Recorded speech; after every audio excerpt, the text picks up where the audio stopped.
Hello everyone, my name's Alex, and in today's video I'm going to be showing you how to play the Caro Kann Defense like a 2000 ELO player.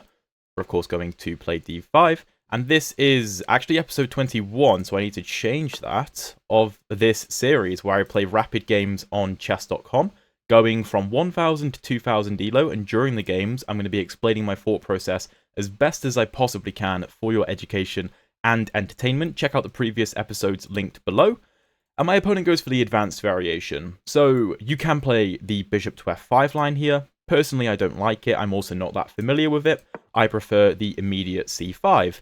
And as we've seen in the previous episodes of this series, where we've gotten the advanced variation, opponents tend to play the move c3 here, which isn't terrible. My opponent does play it, but it's not that accurate. Now, after some discussion in the comments sections, I think the reason that everybody plays c3 rather than a move like knight to f3 is because I suppose you just build up a big pawn chain and it looks cool. Realistically, I think the most testing line for white is actually to take on c5, but my opponent plays c3, so we're going to go knight to c6.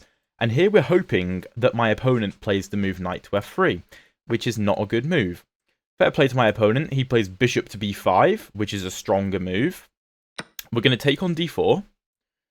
My opponent, I assume, will take back with the pawn. I mean, he could take back with the queen, but I don't think it's that good.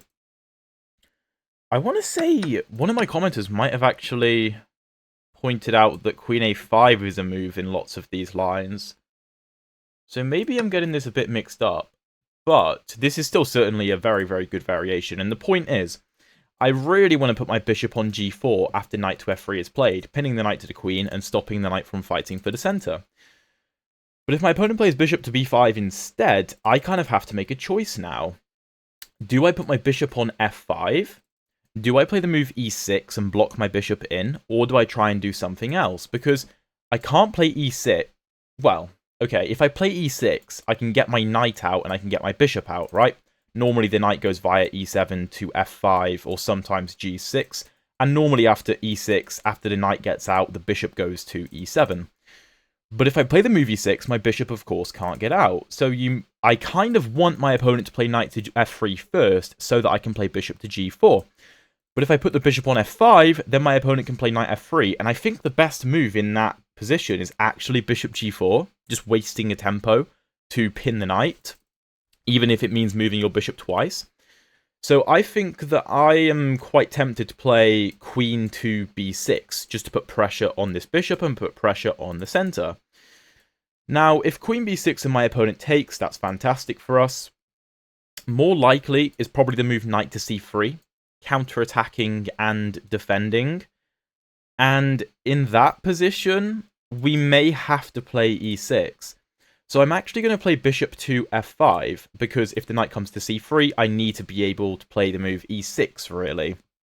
And if my opponent does go knight to f3, I think I'm going to play bishop to g4, because that, I'm sure, is the best move. Even though, like I say, you are wasting a tempo, which ideally you don't want to do. It's still the most principled way to approach the position, even though it is very counterintuitive, because this knight is just very good on f3. And the bishop, I mean, it's active on f5, right? It controls some nice squares, but it's not contributing directly. So my opponent does go knight to c3. We're going to play e6. And now this is kind of the ideal Caro Kann setup. a3 is certainly not how you're supposed to play the position. My opponent should probably be bringing his knight out and castling. Maybe playing bishop to e3, just to guard the d4 pawn. This is not the way. Now, a6, I think, would be a bit of an inaccuracy here, because my opponent will probably take me anyway, so I don't really want to have to move a pawn to encourage him. If I play a move like queen b6 to try and encourage him, that's a little bit different, because my queen is quite active. So instead I'm going to play the move knight to e7, just adding more support to my knight, and preparing to bring my knight into the game. h3, I think, is a good move. I think that is a good move. I assume my opponent wants to go knight f3, but doesn't want to allow bishop to g4. And yes, these moves are slow, but I don't have an obvious way to punish white.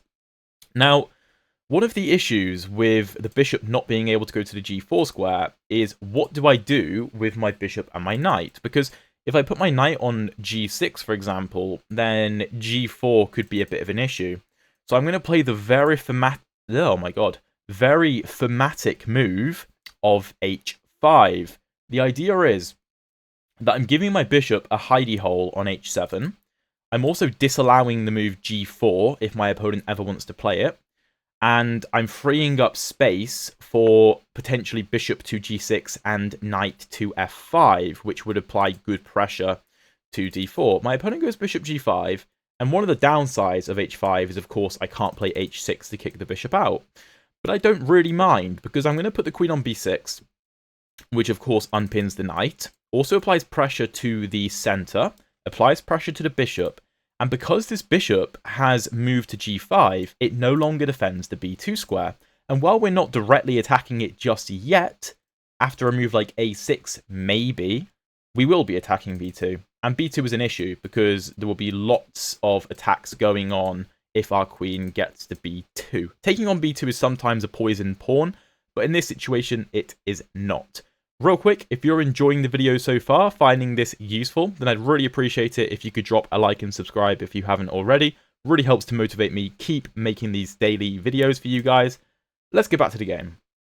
This bishop, my plan is to basically make it obsolete, because if I play something like bishop g6 and knight to f5, this bishop isn't really doing anything, and there's a good chance it will have to retreat to the e3 square. If the bishop does retreat to the e3 square, we could have ideas of taking and maybe trying to exploit the weak g3 square, which is particularly weak because the pawn is no longer on h2, which would be guarding g3. Whoa, my opponent goes b4. That is a big move. A big, bold move. What does it do? Well, my opponent may be preparing something like knight a4, knight c5, which would be very well supported. However, you can't do that immediately because I will take your bishop. So maybe he wants to take on c6, and after something like knight takes c6, then maybe he wants to play the move knight to a4. However, that would hang the d4 pawn, so that doesn't really work. Okay, so I would love to take on d4, but unfortunately, this bishop is pinning my knight. I'd also love to play a6 and make the bishop take me, and play something like knight takes to make this an actual threat. However, after a6, my opponent can just retreat his bishop, and I don't have a good way of forcing it out. Therefore, I think that the move rook c8 is a very good move here, because this knight is undefended. Right? Now, I can't move my knight just yet. Like, I can't move my knight with something like knight takes d4, opening up. Oh my god. Opening up my rook's attack on the undefended knight. But it also just lends this knight extra support, which is of course being pressured by the bishop, and I will eventually get castled.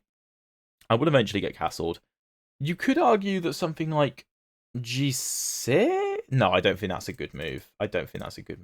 We could play bishop g6, and instead of playing rook c8, play knight to f5, where we would be threatening the pawn on d4. That's definitely playable. Is it good? I don't know. However, I think the bishop belongs on the g6 square because we need to free up the f5 square for the knight, no matter what. The knight needs the f5 square. If my opponent takes, we will of course gladly take back with the bishop. This will be a very strong bishop. And if the knight ever gets to c5, we will have the option of taking it. But after take, we prepare to castle. And this bishop can always come to the g5 square, which is often a very common idea in these Caro Kann lines that, to be honest, although I've been playing the Caro Kann for about 2 or 3 years at this point, like, religiously, I only learned about that idea in the past, like, month or so. So there's always new things to learn about openings, and this is why studying openings, and I believe watching videos like this of people playing these openings who are really familiar with them, is incredibly useful, because there's always going to be ideas that you've never seen before. Like, check out the previous video of this playlist for another Caro Kann video where I play the Gurgenitsa system of the Caro Kann, which I'd never really seen in my life. I saw a hanging pawns video on it, and I was like, whoa, that looks awesome. I'm going to try that out. Check out the previous video to see how it went, but it was an awesome game. I really enjoyed the system. Always more to learn. So that is one of the best and one of the worst things about chess, in my opinion. Now, what happens if my opponent plays a move like knight f3 here? Because that is probably the most natural move, right? Just developing the knight, defending d4, preparing to castle. Well, on knight f3, I probably want to play knight to f5, just pressuring the d4 pawn. He does go knight to f3. And if my opponent castles, I can't castle yet, and this bishop struggles to find somewhere safe to go to so that I can castle, because if it goes to e7, after bishop takes, I'll have to take back with my knight, and it seems like I'm wasting a lot of time there. Maybe h5 wasn't the correct idea just yet. Maybe I had to wait to play h5 so that bishop g5 didn't cause me issues when I was trying to castle. I honestly don't know. We will find out afterwards using the engine. Rook c8 is also certainly playable. I mean, our king isn't in any danger, so if we delay castling a bit longer, it's not the end of the world. But the thing is, I want this knight to be participating in the game, and with the bishop putting pressure on it, it's just not in the game right now, which is annoying. Knight f5 castles. What else can we do? What else can we do? Well, we could play rook c8. Let's say my opponent goes rook c1, which looks natural. What can we do there? What can we do? Because a6 is always met with bishop to a4, and we don't really achieve anything. Maybe we can play a5 in those lines and try and undermine white's queenside structure to try and force the bishop away so that we can go bishop to e7 and castle, maybe. It's an interesting idea. I'm actually going to start with a6. I'm going to give my opponent the option to take me. I'm going to give him the option. If the bishop retreats to a4, one of the benefits... Well, there's two benefits to making the bishop retreat to a4. Firstly, it opens our queen up to the b4 square, which could be useful. But he takes. Perfect. One of the other benefits of bishop a4 is the knight can't go to a4 and cause some potential issues for me. Taking is definitely dubious. Definitely dubious. I'm going to take back with the knight. We are now putting pressure on d4 because this knight is no longer pinned. I mean, my opponent could play, I don't know, queen to a4 to re-pin the knight. And I suppose that bishop e7 after takes, I still can't take back with the knight, which is an interesting idea. It is admittedly an interesting idea. But queen to a4, I think we might be able to play bishop to d3 and just stop my opponent from castling, which is a really interesting plan. And on rook d1, trying to force me out, bishop c4, knight d2. Then we could take on d4. So that's quite interesting. But my opponent goes for knight to b5, which I kind of expected. Now, I think queen b5 is a good move here, because if the knight hops into the c5 square, we can take it for a start, which we might do. But more importantly, we're stopping our opponent from castling, which is going to be an issue for him. Now, if we do take the knight, then one of the pawns will take back and will lock down the c-file, which will be quite annoying for us, admittedly. So it's worth noting that that could be a problem. What else can we do? What else can we do? I don't think we have a choice. I think we have to go queen b5. I mean, we could play a move like queen c7, but that's not very active. So let's go queen b5. Pressure, pressure, pressure. Pressure, pressure. We also can play a move like bishop to e4 to try and remove the defender of the d4 pawn. Or we could put the bishop on d3 and just really nail home this the control of the diagonal. I think white should have castled earlier. Maybe instead of a3, which I don't think achieved anything. I mean, I understand he wanted to go for this a3 b4 plan, But I think that probably h3, knight f3 castles, and then if you want to go a3, b4, probably makes more sense. The typical advice in chess is just get your king castled as quickly as possible. And of course, there are times where you don't have to do that.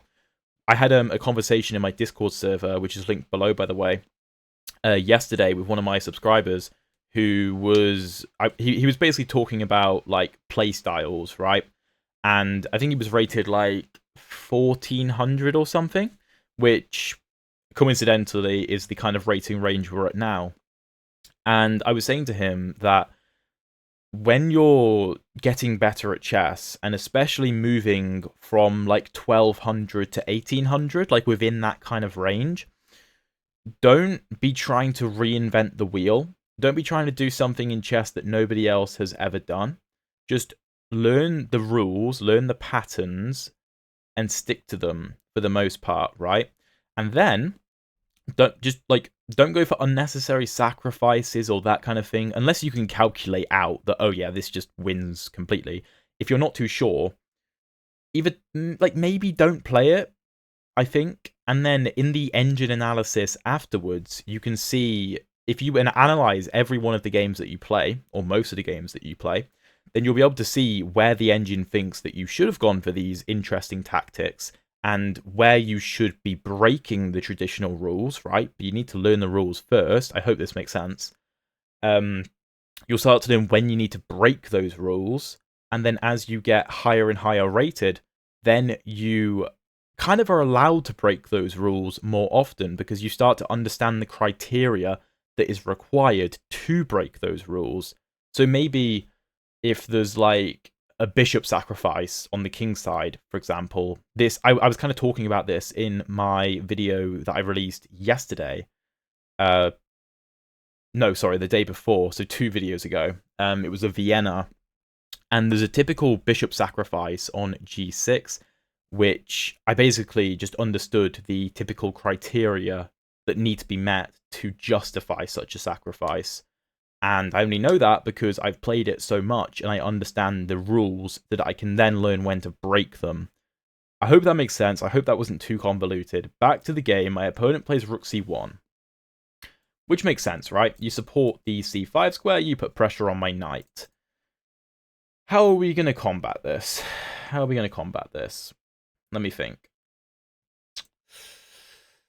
Well, bishop e4 is tempting to put pressure on the knight, but then we encourage knight to c3 with a fork, which I don't really want to encourage. I think it was wise of my opponent not to just jump in too quickly. I think that was a good idea. Now we could play rook to c8 and mirror my opponent's rook on c1, but my opponent's rook is defended, my rook is not defended. I would love to play bishop e7 in castles, but on bishop e7, if I take with the knight, then my opponent can play rook to c7, which is a little bit alarming. I don't really want to allow that. So what else can we do here? We could still play rook c8, even though our knight can't really move, it is still a good developing move. And I suppose you could argue bishop e7, knight e7, rook c8, knight c8 is possible. But then I guess to c5, and that looks I don't know, a bit uncomfortable. My opponent still can't castle, though. Neither of us can castle particularly comfortably. So at least that gives us some consolation. Now, I would love to make this sacrifice on b4 work. I suppose I could take with the knight.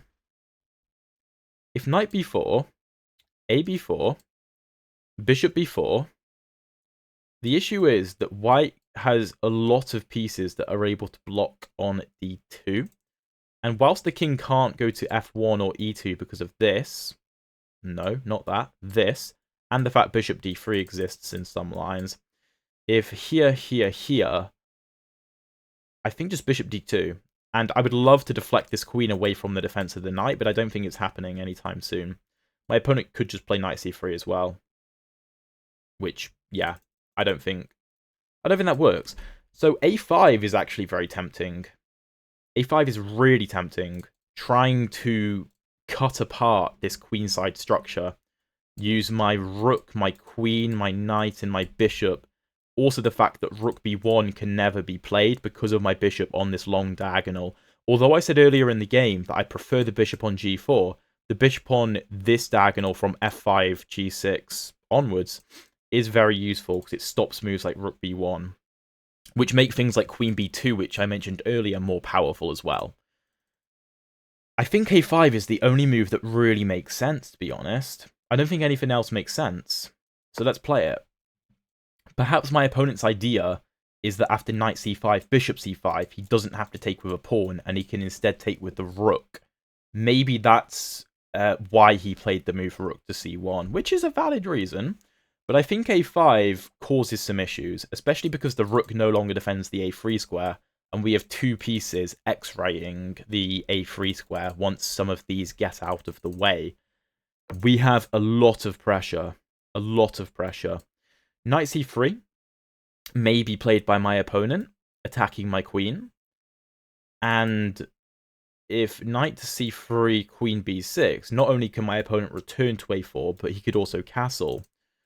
If knight c3, queen a6, then b5 is a problem for me, and my queen and my knight get forked. So if knight c3, I could play queen to c4, which looks dangerous, because obviously this is a discovery. But I don't think there's any good discoveries. This actually happened in yesterday's video, where my bishop was aligned... Sorry, my queen was aligned with my opponent's dark squared bishop, and there was a knight between them, and this happened a couple of times during the game, but there was never a good discovery that my opponent could actually use to win any kind of material. And then, you know, if my opponent's knight moves, I don't even know where, maybe back to a4, then we could sneak into a square like a2 potentially, and rook c2 is never a move, because again, my bishop controls that square. Whether it works or not, I don't know. It's just some themes to keep in mind. I think that a really good piece of advice that I learned years ago, okay, maybe about 2 years ago, I think it was from Daniel Naroditsky, who I try to model this channel on, but from a slightly lower rated player's perspective, for slightly lower rated players, if you get what I mean. I think my channel's probably better for like beginner sort of level, whereas Daniel is probably better for more intermediate.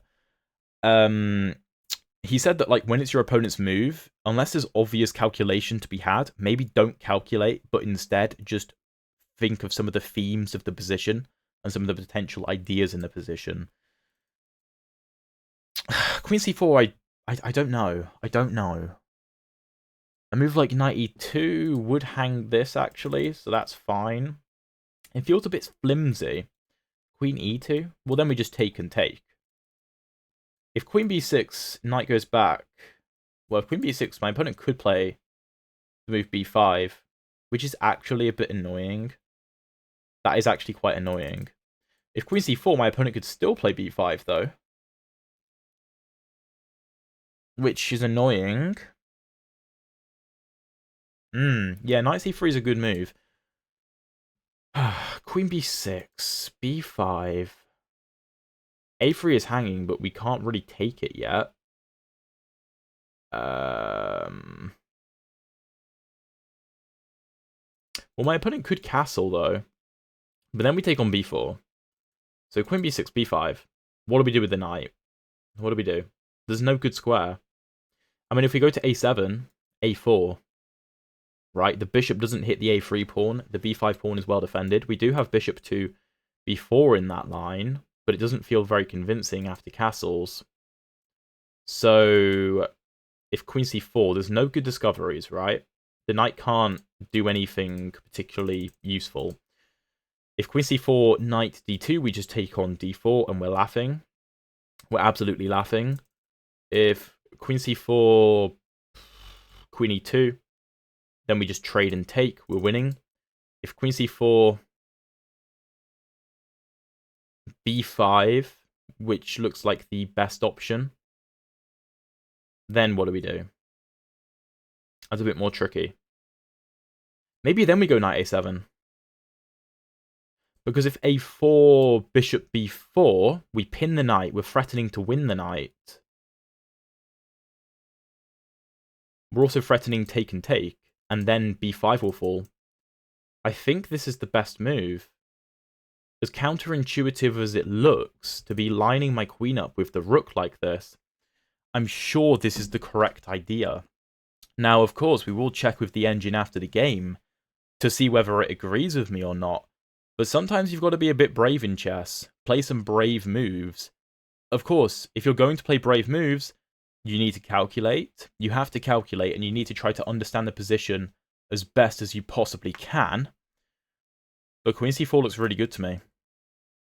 We ensure our opponent cannot castle. We keep pressure on b4. We keep pressure on d4. And we keep pressure on the knight. Although, of course, my opponent has pressure on my queen, we also have pressure on the knight. Queen a4 is a move I didn't consider, and that's a very good move. That's a very good move. We can't take because our rook hangs. Interesting. It also pins our knight, so we can't take on d4. The nice find. Okay. My opponent's playing very well.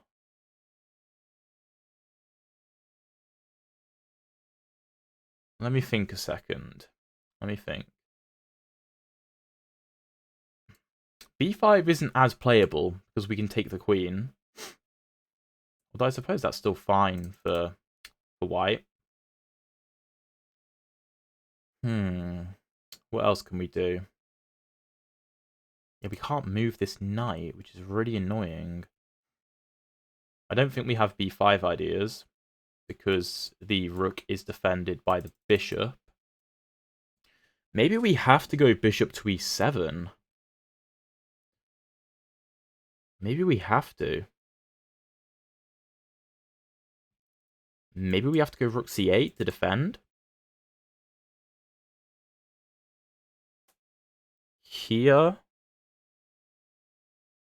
Take, knight a7. Take, knight c5. I think we're okay in that position. I'm running very low on time. Very low. I'm not sure about this move, but I think rook c8 is what I'm going to choose. We'll see if this is correct or not. We'll see.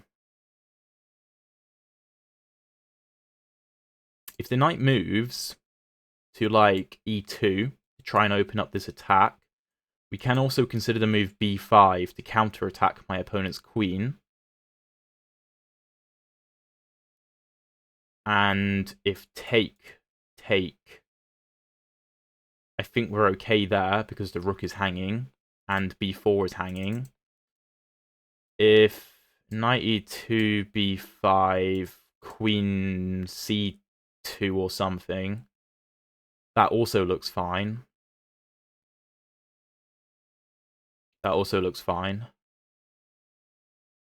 What else? I think we have knight b4 ideas there. So that should all be okay. I think we have counter-attacking opportunities if my opponent moves the knight. We also make sure my opponent still can't castle. If a move like knight d2 is played, then again, I think we just take on d4. And b5 is still an issue because I will trade queens and I should be winning in that position. My opponent could play b5 immediately. Like I said, take. Oh, wait, we have bishop to a3 there, which attacks the rook, so you can't take the knight. So yeah, that's fine. That's absolutely fine. b5 is not playable. You can't really move the knight either. I don't think you can really move either of the knights. The king can't really castle. We might be good. Knight b5. Not a move that I considered. That stops me from playing b5 as well. Really high-level stuff from my opponent. Really impressive. It doesn't threaten anything, though. So we could just play a move like queen to d3. Which is probably our only safe square. I don't think we have a choice in the matter. Yeah, I think we have to go for this. Okay. What has my opponent got up his sleeve? What has he got? Now, my opponent still can't castle, of course, which is one of the only things that's holding this position together is the weakness of my opponent's king, which is really, really useful. Now, we can maybe have ideas of taking, which is, of course, quite annoying for my opponent to deal with. We have pressure on a lot of different things in the position, which is useful. But, again, I would love to just castle. I would be winning if I could castle, I think. And I think my opponent would be winning if he could castle. But neither of us can castle. We also have only a minute left on the clock, so I may have to shut up a bit on my next few moves and really think about this to try not to just throw the game away. We have ideas of Queen 2 e4 check at all times, which is useful. Bishop e7 is also an idea. Just to do this. And connect the rooks. That is an idea. And then, like, rook d8 or something so that our king can run. My opponent doesn't really have that luxury. There are ideas of taking as well. If take, check, take, check here, check. I don't know how that goes, because you also have a check on c7, which would force our king back, and that might just be a perpetual. Might just be a perpetual. Very complicated. Very complicated. I don't know. Knight a7. Wow, what a move. Really? Really? How is he finding these moves, man? What? Rook c7? Bishop d... Oh no, that can't be played. Rook c7, knight takes, pawn takes, rook takes. That looks losing. How was he finding these moves? I think we're losing here.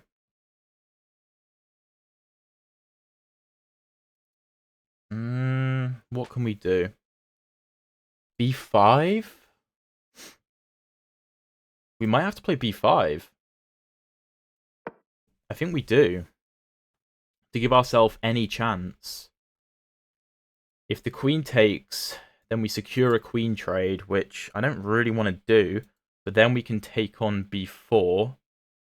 And I think we survive there. If my opponent takes with the knight, that's a bit more pressing, or a bit more of a problem for us. Then maybe we can take on b4.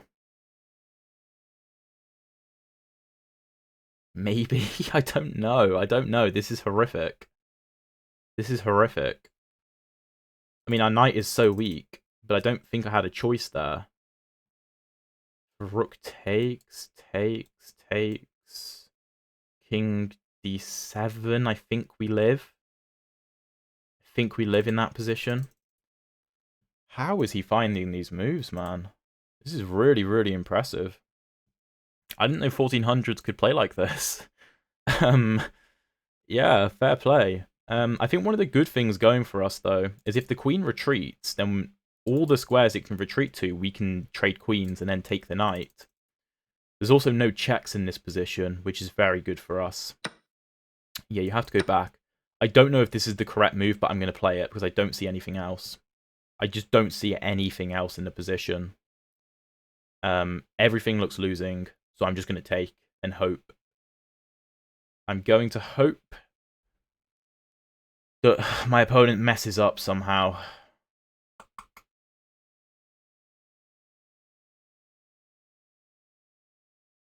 To be fair, there was maybe a shout to sack the bishop to be able to castle. There was a shout for that, potentially. Maybe I should have gone for it. But it's so difficult to know what to do with such little time. I think knight a7 just wins. I don't know why my opponent isn't playing it, which I hate to be that guy, but it makes me feel like he's maybe using an engine here because knight a7 looks so obvious. Because you played it before. Yeah, why is he taking so long to play it again? A little bit concerning. A little bit concerning. And I think we're completely lost here. I think we're completely lost. I don't see what we can do, but I also don't understand how my opponent has played this well. Yeah, we have nothing. We're completely lost. I don't know. We're going to have to analyze this with an engine and see what the engine says about this game. But the fact of the matter is, how has my opponent just played like that? I'm not accusing my opponent just yet. Don't get me wrong. I'm not accusing him of anything just yet, but that was a bit ridiculous. Because some of the decisions that he made during that game were so weird. Like, the opening was bad. It was a bad opening from my opponent. C3, I mean, okay, some people higher rated might play C3. After knight c6, bishop b5, that's the best move. Most people go knight f3, though. And you can see the eval bar jump in my favour, but most people play... Ooh. Sorry, let me shift to an analysis board, and we'll do an actual analysis of this. But this has grinded my gears a little bit, to be honest. So, okay. My opponent gets 82% accuracy. I get 75% accuracy, which isn't great, and we had an advantage at some point in this game. Let's see. So this is the opening. C5. I hate having to do this, man. I'm going to pause the video a second, just have a quick look over his account. I've just had a look over a couple of his other games, and they were not very impressive. No, not like having a go, but they were more what I would expect from a 1500 player. I mean, this is the opening. Okay, bishop b5 is a good move. cd4, queen a5 is actually the best move, so apologies for forgetting about that, Draco. cd4, bishop f5, best move, knight c3, e6, a3. The thing is, the opening is so weird from white. None of these moves are typical. And yet, the rest of the game was so good. Knight e7. Okay, rook c8's better, but okay. h3. Again, not an amazing move. h5. Yeah, that wasn't great. a6 was better. Because then if takes, we can take with the knight. And if the bishop retreats, rook c8. Knight comes out. Bishop e4 is apparently good. Interesting. Oh, I suppose if, like, take, the knight has to go back to d2, probably. Wait, no, you have knight g5. Knight f5. I guess d4 is very weak. We went h5, which wasn't great. Bishop g5 is a good move, but it's also intuitive. Queen b6, b4. Again, just a weird move. A very weird move. I don't understand it. Bishop g6, okay, not the plan. Knight g6 is better. Or knight c8, but who's ever going to play knight c8? a5, yeah, I maybe should have played that. But knight g6? Where's the knight going? Or maybe is the plan just to play bishop e7? Yeah, it's literally just to trade bishops in castle. That makes sense. Bishop g6 doesn't quite achieve that. It wastes time. a6.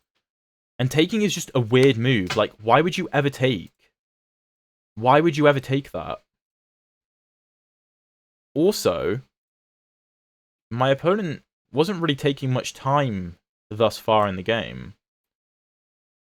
Bishop a4 looks so obvious because I've got no way to kick the bishop back again.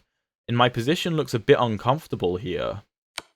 But he takes, which was odd. Knight takes. Knight a4, again, just isn't a great move because of queen b5. Notice he didn't spend that much time on that move. Rook c1, he spends a full 3 minutes on, which is the best move, okay. a5 is the best move from me, so I'm making some progress. Knight goes back to c3. 2 minutes. Queen to c4 is a decent move. Queen d3 is slightly better, apparently. Okay, but queen c4 is still good. Queen a4 is played. Which, is it that intuitive? I don't know. Now here, I did actually consider this move as well, bishop d3. I thought about it, just trying to bring my bishop to help over here and maintaining this. But I instead chose rook c8, which is a losing mistake. because of knight b5, which is the only move. Knight b5 is the only move.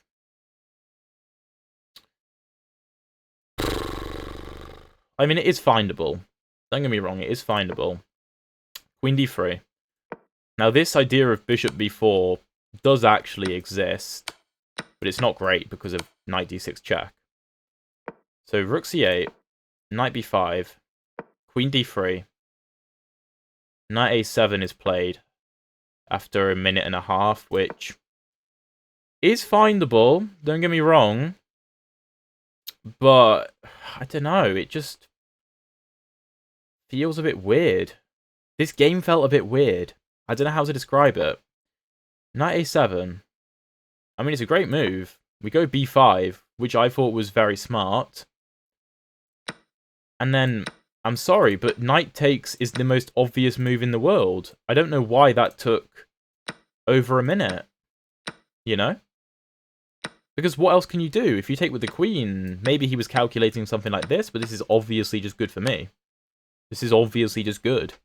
And we're equal material. I've got the bishop pair, and d4 is weak, so I'm by far better. It takes a while on knight takes. Here, the computer likes the idea of taking and castling, but of course we're losing.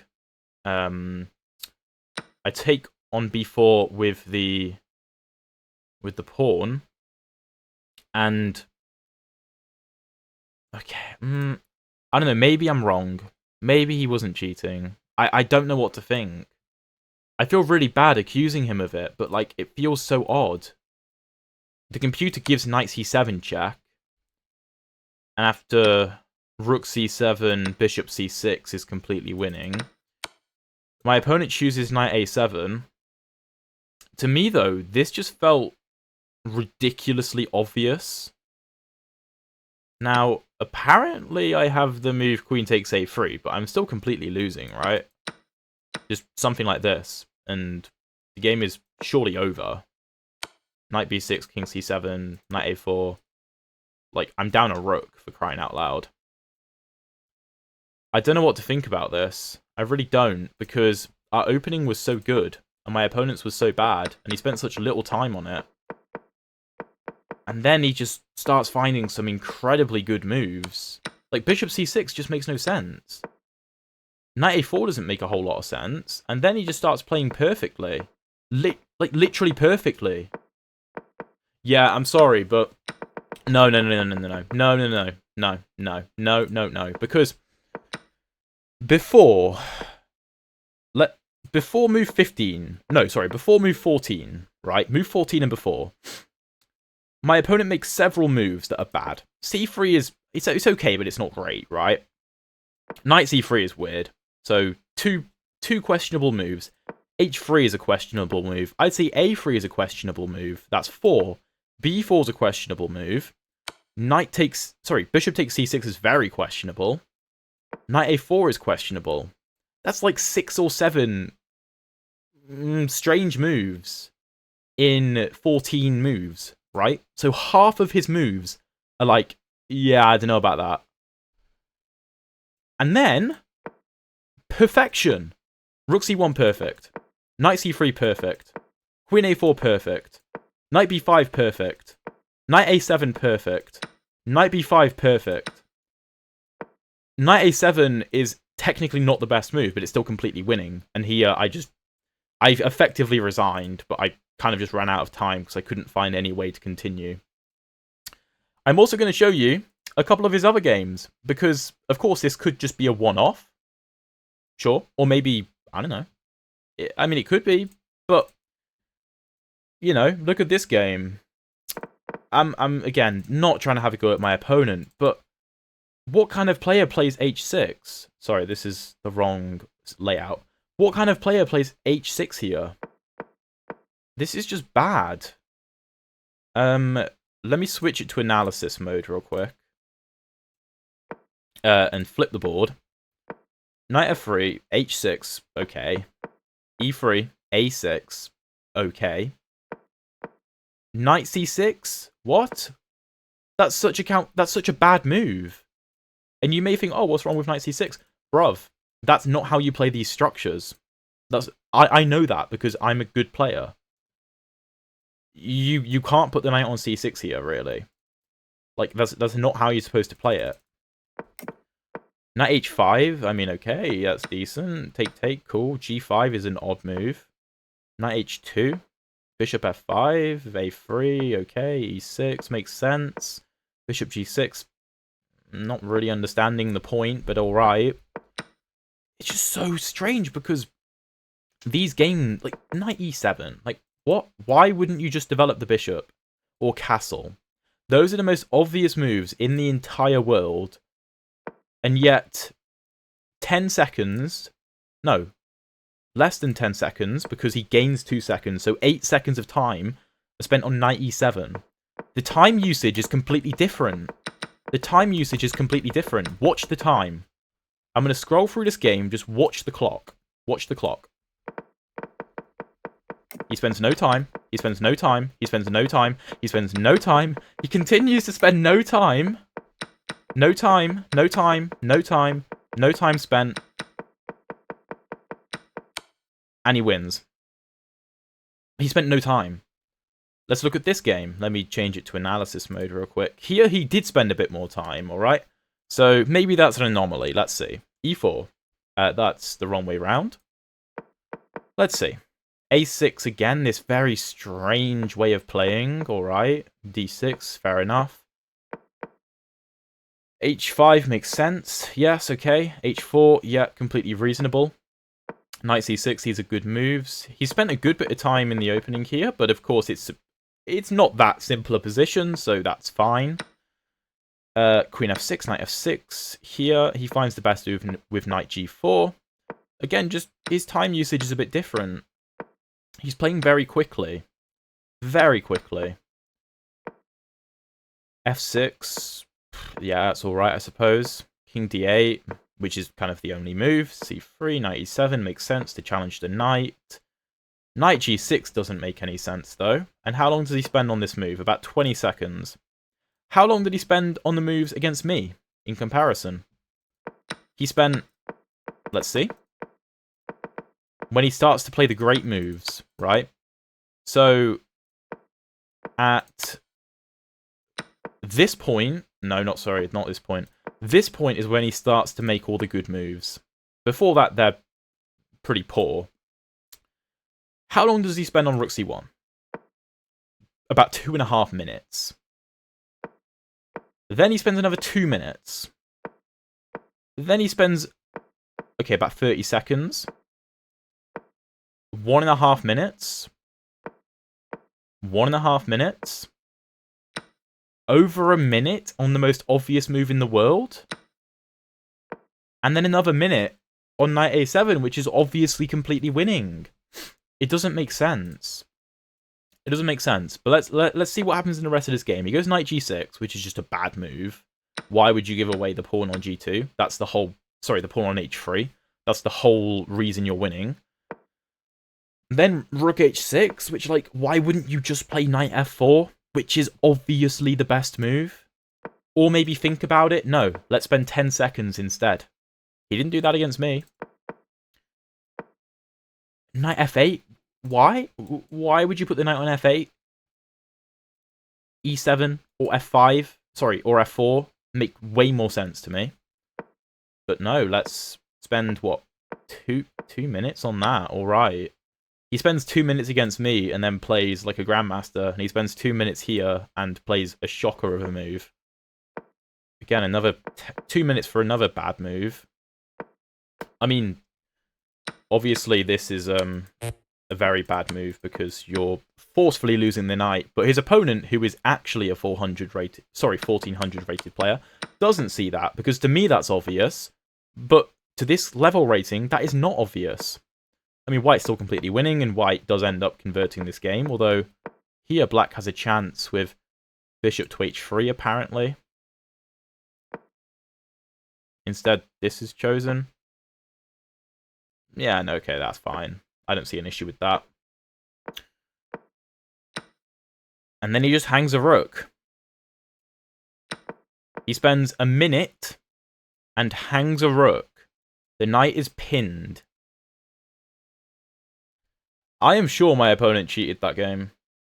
I am sure of it. Please let me know what you guys think down below. Feel free to have a look at this guy's account and decide for yourselves. Don't send any hate his way. Please don't.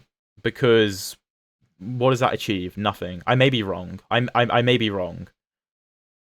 But come on, surely I'm not overreacting here. I don't think this is a case of me being salty about losing, because up until I started to have suspicions, I just thought my opponent was playing well. There's a game, like, I don't know, maybe 7 or 8 episodes ago, where my opponent drew with me, and he played a fantastic game. Fantastic. But he made several mistakes on the way. Here, there was a terrible first 14 moves from my opponent, and then pure perfection for how many moves? For 7 moves, pure perfection. I don't know, man. I don't know. Let me know what you think down below. It's a bit frustrating, to be honest. Catch you in the next one. Check out the video that appears here, where I actually played another game where my opponent was cheating in somewhat similar circumstances, so I think you're going to enjoy that one.